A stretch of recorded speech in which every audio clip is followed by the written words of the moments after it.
magbasa, makinig, matuto at magsaya. Ako si Binibining Menya. Handa na ba kayo? Tara na, umpisa na nating isa-isahin at pirapirasuhin ang mga detalyeng nakapaloob dito.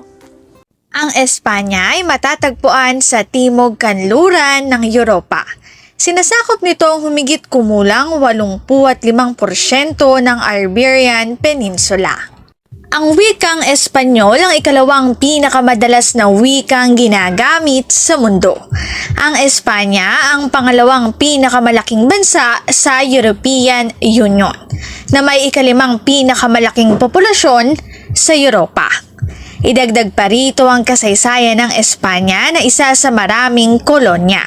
Ito ay naging dahilan bakit humantong ang wikang Espanyol bilang ikalawang pinakamadalas na sinasalitang wika sa mundo.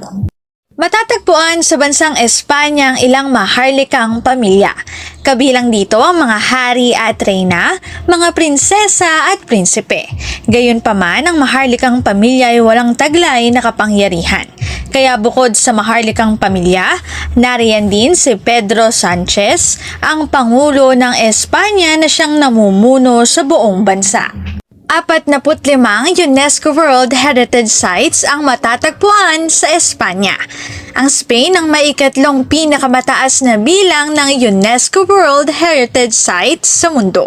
Bisitahin ang Hospital de Sant Pau sa Barcelona, Taid National Park sa Tenerife, Aqueduct sa Segovia at marami pang iba. Para sa mga Espanyol, ang umaga ay tumatagal hanggang 2:00 ng hapon. Sa Espanya, ang konsepto ng tanghali ay umaabot ng 2:00 ng hapon. Iyon ang dahilan kung bakit maririnig mo mga taong nagsasabi ng Buenos Dias o sa Tagalog ay magandang umaga hanggang 2:00 ng hapon. Karaniwang nanananghalian ng mga Espanyol sa oras na ito.